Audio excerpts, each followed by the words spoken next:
Hindi, English या चाहे क्यों ना हो गुजराती मीडियम, स्कूल, कॉलेज या फिर हो प्रोफेशनल कोर्सेज की बात, अगर अकाउंट से करनी है दोस्ती तो हिसाबी मास्टर है ज़रूरी। दोस्तों, सिंगल एंट्री सिस्टम के पार्ट 5 में आगे बढ़ने से पहले मैं आप सभी को ये बताना चाहूँगा कि इससे पहले के पार्ट में हमने सिंगल एंट्री के और डबल एंट्री का डिफरेंस देख लिया पार्ट 1 में। पार्ट 2 में हमने सिंगल एंट्री प्रिपेयर करने की जो फर्स्ट सिस्टम थी वो पूरी तरीके से एक्सप्लेन की है, जिसमें हम कैपिटल को कंपेयर कर रहे हैं, इसीलिए उस मेथड को हमने कंपैरिजन ऑफ कैपिटल मेथड बोला है। उसके बाद सिंगल एंट्री को कन्वर्ट करना है हमें डबल एंट्री में। प्रॉफिट फाइंड आउट करने की दो method, conversion of capital method and second method conversion of single entry to double entry system, वो हम डिटेल में पढ़ रहे हैं। वो डिटेल में पढ़ते वक्त हमने सबसे पहले डेटर्स अकाउंट पार्ट 3 में पढ़ा, उसके बाद बिल्स रिसीवेबल अकाउंट हमने पार्ट 4 में कंप्लीट किया। अब आज हम पढ़ने वाले हैं बिल्स पेएबल अकाउंट के बारे में। दोस्तों, आज हम किसके बारे में पढ़ने वाले हैं? Bills payable. दोस्तों, सबसे पहले मैं बताना चाहूँगा ये बिल्स पेएबल होता क्या है। ये बिल्स पेएबल होता क्या है? जब भी कोई इंसान से हम कोई गुड्स परचेस करते हैं, जब भी हम कुछ गुड परचेस करते हैं तब वो हमारे लिए क्रेडिटर कहलाता है, यानी जिसे हमें पैसे देने हैं। मानो कि अब उसे हम पे ट्रस्ट नहीं या उसे पैसों की रिक्वायरमेंट हुई तो वो हमें एक बिल्स लिखेगा, लेटर लिखेगा कि आप हमें इस डेट पे पैसे देने वाले हैं, कृपया करके एक्सेप्ट कीजिए। वो मेरे लिए क्रेडिटर्स, मेरे लिए मुझे पैसे देने हैं, इसलिए वो मेरे लिए क्रेडिटर्स है। मेरे क्रेडिटर्स ने मुझे लेटर लिखा, मैंने एक्सेप्ट किया, साइन की कि हाँ हम पैसे दे देंगे। तो जो लेटर, जब भी वो लेटर वो रिसीव करेंगे, जब भी वो लेटर रिसीव करेंगे, वो बिल्स वो रिसीव करेंगे, तब उनके लिए यानी सामने वाले बंदे के लिए वो हो जाएगा बिल्स रिसीवेबल और मुझे पेमेंट करना है, इसीलिए मेरे लिए हो जाएगा बिल्स पेएबल। दोस्तों, इसका सीधा मतलब निकाले तो क्रेडिटर्स ऑलवेज ट्रांसफर होते हैं बिल्स पेएबल में। क्रेडिटर ट्रांसफर होता है बिल्स पेएबल। क्रेडिटर्स कहाँ किस में ट्रांसफर होते हैं? बिल्स पेएबल में। दोस्तों, क्रेडिटर्स ट्रांसफर हो रहा है बिल्स पेएबल में, यानी bills payable is a type of creditors account और creditors is a personal account. जबकि बिल्स पेएबल हम कहाँ मेंशन करते हैं? दोस्तों, बिल्स पेएबल हम हमारी लायबिलिटी में मेंशन करते हैं। और लायबिलिटी के अकाउंट के बारे में पढ़ना हो तो जब वो अकाउंट इंक्रीज होगा, यानी जब बिल्स पेएबल इंक्रीज होगे, that disclose on credit side, यानी जब बिल्स पेएबल इंक्रीज होगे तो हम उसे कहाँ डिस्क्लोज करेंगे? बिल्स पेएबल के क्रेडिट साइड। जब बिल्स पेएबल डिक्रीज होगे तो हम उसे कहाँ डिस्क्लोज करेंगे? Debit side. जब bills payable increase, it disclose on credit side. Whenever bills payable decrease, it disclose on debit side. Debit side when increase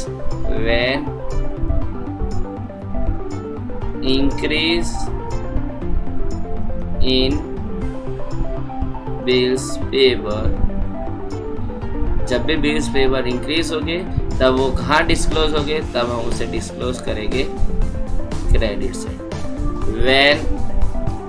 When bills payable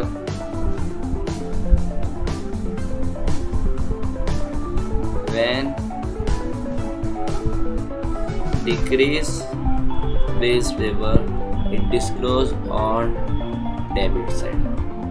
कौन सी side disclose करेंगे? Debit side. सबसे पहले अब मेरा question ये होता है कि हमें बिल्स पेएबल अकाउंट बनाना क्यों है? बनाना कैसा है वो हमें आ गया दोस्तों, लेकिन अब क्वेश्चन ऐसा हो रहा है बनाना क्यों है? दोस्तों, हम अभी पढ़ रहे हैं सिंगल एंट्री में हमें नॉर्मली पर्सनल अकाउंट बना के मिलते हैं और कुछ डिटेल मिलती है, कभी कंप्लीट अकाउंट मिलते नहीं है। इसीलिए इस चैप्टर का नाम है अकाउंटिंग ऑफ इनकम्प्लीट बुक्स। यानी इनकम्प्लीट ट्रांजैक्शन से हमें कंप्लीट ट्रांजैक्शन में कन्वर्ट करना है। हमें कन्वर्ट करने में कोई दिक्कत नहीं, लेकिन ट्रांजैक्शन आधे अधूरे मिले हैं तो हमें उसे पूरे करने पड़ेंगे। आधे ट्रांजैक्शन को यानी जो आधे अधूरे सिंगल है उसे हम डबल एंट्री में कन्वर्ट करना पड़ेगा। डबल एंट्री में कन्वर्ट करते वक्त कुछ डिटेल हमारे पास नहीं रहेगी, कुछ हमें फाइंड आउट करनी पड़ेगी। तो बिल्स पेएबल अकाउंट बनाने से हमें कौन सी डिटेल मिलेगी, यानी कौन सी चीज़ हम डिफाइन कर सकते हैं, वो हम पहले पढ़ेंगे, उसके बाद में हम अकाउंट बनाने के बारे में पढ़ेंगे। तो देखते हैं बिल्स पेएबल अकाउंट अगर मैं अच्छी तरीके से बनाता हूँ तो मुझे कौन सी डिटेल मिलेगी जो मुझे डबल एंट्री सिस्टम मेंटेन करने में हेल्प करने वाली है। तो दोस्तों, जब भी मैं सिंगल एंट्री में बिल्स पेएबल बनाऊंगा तब मुझे सबसे पहले ओपनिंग बैलेंस क्या मिलने वाला है, opening balance of bills payable. Bills payable का ओपनिंग बैलेंस मिलने वाला है। साथ में दूसरा क्या मिलने वाला है, closing balance, closing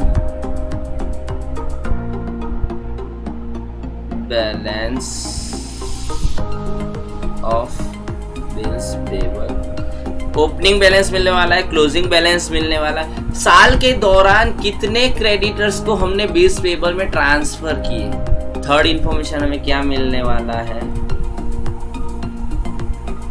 bills payable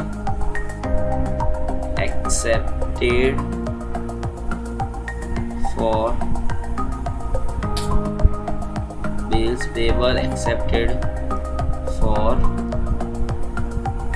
creditors, यानी क्रेडिटर्स के पास से हमने कितने बिल्स पेएबल एक्सेप्ट किए वो मिलने वाला है। साल के दौरान हमने बिल्स पेएबल को कितना पेमेंट किया, यानी cash paid to bills payable, cash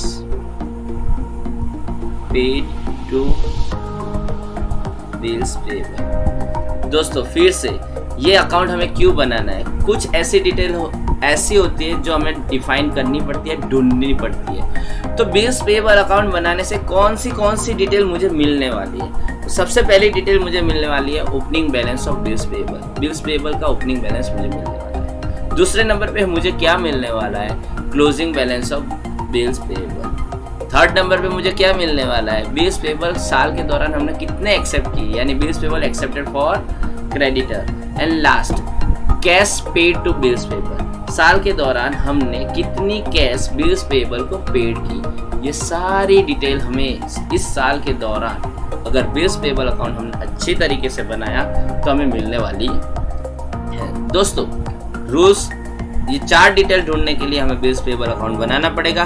bills payable account बनाने का रूल्स मैंने आपके दिमाग में बहुत अच्छे से डाल दिया है। ये बिल्स पेएबल हमारी लायबिलिटी है। लायबिलिटी का ऑलवेज क्रेडिट बैलेंस होता है, यानी जब बिल्स पेएबल इंक्रीज हो गए तब क्रेडिट साइड हमें उससे लिखना है, जब बिल्स पेएबल डिक्रीज हो गए तब उसे हमें डेबिट साइड लिखना है। फिर से जब बिल्स पेएबल अकाउंट इंक्रीज होगा तब, यानी बिल्स पेएबल इंक्रीज हो गए तब उसे हमें क्रेडिट साइड लिखना है। जब बिल्स पेएबल डिक्रीज होगा तब उसे हमें डेबिट साइड लिखना है। दोस्तों चलिए बनाते हैं बिल्स पेएबल अकाउंट। फिर से यहाँ रूल के साथ एक्सप्लेन कर रहा हूँ। जब बिल्स पेएबल इंक्रीज होगा, जब बिल्स पेएबल इंक्रीज होगा तो उसे हमें कहाँ लिखना है, क्रेडिट साइड। जब बिल पेएबल डिक्रीज होगा तब उसे हमें लिखना है क्रेडिट साइड। दोस्तों यहाँ हमें डेबिट साइड क्या लिखना है, क्रेडिट साइड क्या लिखना है, पूरा फ्रेम आपके दिमाग में बैठ गया होगा। दोस्तों चलिए आगे बढ़ते हैं। आगे अब हम बात करने वाले हैं बिल्स पेएबल अकाउंट को बनाने वक्त। सबसे पहले मैंने बताया बिल्स पेएबल का कौन सा बैलेंस होता है, बिल्स पेएबल का क्रेडिट बैलेंस होता है। इसीलिए यहाँ हमें लिखना है, सबसे पहले हमें यहाँ लिखना है by balance BD, balance brought down, जिसे दूसरे वर्ड में बोले तो opening balance, by balance brought down यानी ओपनिंग बैलेंस। अगर दूसरी बात करें तो इंक्रीज, जिस तरीके से बिल्स पेबल इंक्रीज हो गए वो सारे हमें कहाँ लिखने हैं, क्रेडिट साइड। बिल्स पेबल एक ही तरीके से इंक्रीज होते हैं जहाँ जब क्रेडिटर्स हमें बिल्स भेजेगा, अगर उस पर मैंने साइन की तो वो हमारे लिए बिल्स पेबल बनेगा। यानी क्रेडिटर्स ट्रांसफर हो जाएंगे बिल्स पेबल, क्रेडिटर्स ट्रांसफर हो जाएंगे बिल्स पेबल, क्रेडिटर्स ट्रांसफर हो जाएंगे बिल्स पेबल। यानी यहाँ मुझे लिखना है बाय क्रेडिटर्स अकाउंट। क्या लिखना है दोस्तों, बाय क्रेडिटर्स अकाउंट्स। और क्रेडिटर्स अकाउंट के ये किस चीज़ के लिए मैंने लिखा, bills payable accepted for creditors. Clear दोस्तों, जब बिल्स पेबल बढ़ेंगे मैं उसे क्रेडिट साइड डिस्क्लोज करने वाला हूँ। इसीलिए बढ़ने का रीज़न एक ही है कि मेरे क्रेडिटर्स ट्रांसफ़र हो जाएंगे, बिल्स पेबल में, यानी क्रेडिटर्स डिक्रीज हो जाएंगे जबकि बिल्स पेबल इंक्रीज हो जाएंगे। बिल्स पेबल इंक्रीज हो गए तो मैं उसे कुछ भी कहे बिना मैं उसे क्रेडिट साइड लिखने वाला हूँ। कहाँ लिखने वाला हूँ दोस्तों, क्रेडिट साइड लिखने वाला हूँ। दोस्तों अब बात करते हैं डेबिट साइड के बारे में। चलो, डेबिट साइड सबसे पहले डिक्रीज होने का रीज़न क्या होगा, जब भी कोई बंदा आएगा तो उसे मैंने पेमेंट कर दिया, मानो कि उसे मैंने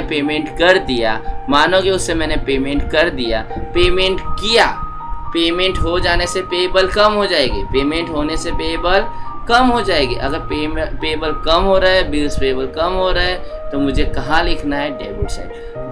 जब पेमेंट करूँगा तो मेरे पास से कैश पे इफेक्ट होगी, यानी यहाँ मुझे लिखना है टू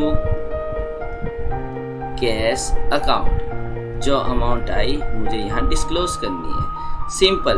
ये है मेरा कैश अमाउंट पेड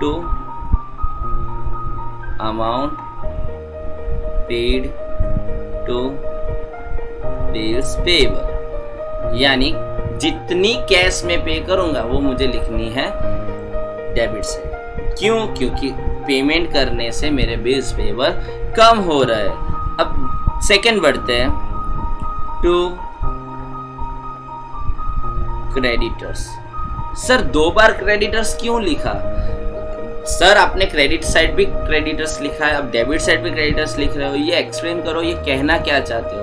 सर के दिमाग में जो है वो सीधा सीधा समझाने वाले हैं। सर एक ही चीज़ है कि क्रेडिटर्स, मानो कि क्रेडिटर्स ने मुझे बिल लिखे तो मेरे बिल्स पेएबल में ट्रांसफ़र हो गए, इसीलिए बिल्स पेएबल इंक्रीज हुए तो मैंने लिख दिया डेबिट साइड। लेकिन कई बार जब बिल्स पेएबल की मैच्योरिटी डेट आती है तो मेरे पास पैसे ना भी हो, ऐसा हो सकता है। अभी कोरोना काल चल रहा है या किसी भी रीज़न से मेरे पास पैसे नहीं है तो मैं उस डेट पे पैसे नहीं दूंगा तो ये बिल्स क्या हो जाएंगे, बिल्स डिसऑनर होने की वजह से बिल्स पेएबल फिर से ट्रांसफ़र हो जाएंगे क्रेडिटर्स में। बिल्स डिसऑनर होने की वजह से बिल्स पेएबल ट्रांसफ़र हो जाएंगे क्रेडिटर्स में। बिल्स पेएबल किस में ट्रांसफ़र हो जाएंगे, क्रेडिटर्स में। बिल्स पेएबल को क्रेडिटर्स में ट्रांसफ़र होने की वजह से बिल्स पेएबल डाउन हुए, क्रेडिटर्स इंक्रीज हो गए। फिर से दोस्तों, बिल्स पेएबल डाउन हुए, क्रेडिटर्स इंक्रीज हो गए, बिल्स पेएबल डाउन हुए, क्रेडिटर्स इंक्रीज हो गए। क्रेडिटर्स इंक्रीज हुए लेकिन बिल्स पेएबल डाउन हुए, हमें कुछ सोचना नहीं है सर, हमें लिख देना है डेबिट साइड। और यहाँ मुझे लिखना है क्रेडिटर्स और उसकी डिटेल के अंदर मुझे डिफाइन करना है, क्रेडिटर्स के अंदर bills payable dishonour. Bills payable क्या हुए दोस्तों, डिसऑनर हुए। दोस्तों इतना करने के बाद, यानी ओपनिंग बैलेंस, साल के दौरान क्रेडिटर्स बिल्स पेएबल कितने बढ़े वो, यानी टोटल बिल्स पेएबल थे, उसके अंदर से क्या डिडक्ट कर दिया, कैश डिडक्ट कर दिया, डिसऑनर हुए वो डिडक्ट कर दिए, तो बाद में क्या बचेगा, जो बचेगा उसे मैं बोलूँगा बैलेंस CD, यानी balance carried down, balance carried down, balance carried down. ये है मेरा क्लोजिंग बैलेंस। मैं अकाउंट क्लोज कर दूंगा दोस्तों। क्या करूँगा? अकाउंट क्लोज करूँगा और दोनों का जो टोटल होगा वो मुझे यहाँ नीचे लिखना पड़ेगा। ये ऐसे बनेगा मेरा बैलेंस पेबल अकाउंट। सर ने आपको बताया था कि कुछ डिटेल हमें मिलेगी जो बिल्स पेबल अकाउंट में से मिलेगी। दोस्तों जब भी balance brought down and balance carried down already दे दिया है, यानी कौन सी डिटेल, ये अमाउंट हमें दे दी है और ओपनिंग अमाउंट दे दी है और ओपनिंग एंड क्लोजिंग बैलेंस दे दिया है। मानो कि डेबिट साइड में अमाउंट, ये बैलेंस देने के